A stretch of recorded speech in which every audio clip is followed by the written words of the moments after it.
আসসালামু আলাইকুম, সবাইকে আমন্ত্রণ জনকল্যাণ নিউজের এখনকার বিশেষ সংবাদে। শুরুতে জানিয়ে দিচ্ছি সংবাদ শিরোনাম। নবম পে স্কেল বাস্তবায়নের দাবিতে আলটিমেটাম দিয়ে নতুন কর্মসূচি ঘোষণা করেছে সরকারি কর্মচারী দাবি আদায় ঐক্য পরিষদ। জানিয়ে দিচ্ছি বিস্তারিত। বাংলাদেশ সরকারি কর্মচারী দাবি আদায় ঐক্য পরিষদ নবম পে স্কেল বাস্তবায়নের দাবিতে আলটিমেটাম দিয়ে নতুন কর্মসূচি ঘোষণা করেছে।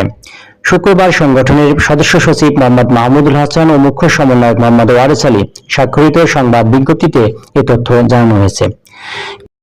বিজ্ঞপ্তিতে সংগঠনটি জানায়, আগামী 15 মার্চের মধ্যে দাবি না মানলে 28 মার্চ নতুন কর্মসূচি ঘোষণা করা হবে।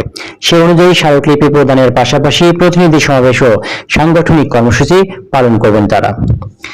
বিজ্ঞপ্তিতে আরো বলা হয়েছে, 2015 সালে দেওয়া অষ্টম পে স্কেলে 11 থেকে 20তম গ্রেডের কর্মচারীদের বৈষম্যের বেড়াজালে আবদ্ধ করার পর থেকেই প্রথম পর্যায়ে পে স্কেলের বৈষম্য নিরসনের জন্য আবেদন নিবেদন সহ বিভিন্ন কর্মসূচি পালন করেও তৎকালীন সরকারের কাছ থেকে কোনো সাড়া পাওয়া যায়নি। এমনকি বিগত কোন সরকার উক্ত সংগঠনের সঙ্গে আলোচনা করেননি, অথচ বিগত বিএনপি সরকার 1991 এবং 2005 সালে দুটি পে স্কেল দিয়েছিলেন। পরবর্তীতে 2019 সাল থেকে বৈষম্যহীন নবম পে স্কেল বাস্তবায়নের লক্ষ্যে আবেদন নিবেদন সহ বিভিন্ন শান্তিপূর্ণ কর্মসূচির মাধ্যমে তৎকালীন সরকারের দৃষ্টি আকর্ষণের চেষ্টা করা হয়। এরই ধারাবাহিকতায় অন্তর্বর্তী সরকারের কাছেও আবেদন নিবেদন সহ বিভিন্ন কর্মসূচি অব্যাহত রাখা হয়েছিল। তৎপ্রেক্ষিতে অন্তর্বর্তী সরকার 2025 সালে অষ্টম পে কমিশন গঠন করে, যার রিপোর্ট ইতিমধ্যে সরকারের কাছে প্রদান করা হয়েছে। কিন্তু অন্তর্বর্তী সরকার পে স্কেল দেওয়ার আশ্বাস দিয়েও তা বাস্তবায়ন করেননি। তারা আরো বলেন, বর্তমান সদস্য সরকারের কাছে প্রত্যাশা দীর্ঘ 11 বছর ধরে পে স্কেল না হওয়া এবং দ্রব্যমূল্যের লাগামহীন ঊর্ধ্বগতির দরুন জীবনযাত্রার ব্যয় বৃদ্ধি পাওয়ার বিষয়টি বিবেচনা করে দ্রুততম সময়ের মধ্যে বৈষম্যহীন নবম পে স্কেল বাস্তবায়ন করবেন। বর্ণিত অবস্থায় প্রধানমন্ত্রী সহ সংশ্লিষ্ট সবাইকে কর্মচারীদের বৈষম্যহীন নবম পে স্কেল প্রাপ্তির বিষয়ে অবহিতকরণের লক্ষ্যে সংগঠনের 20 ফেব্রুয়ারি সভায় সিদ্ধান্ত মোতাবেক নিম্নোক্ত কর্মসূচি ঘোষণা করা হয়েছে।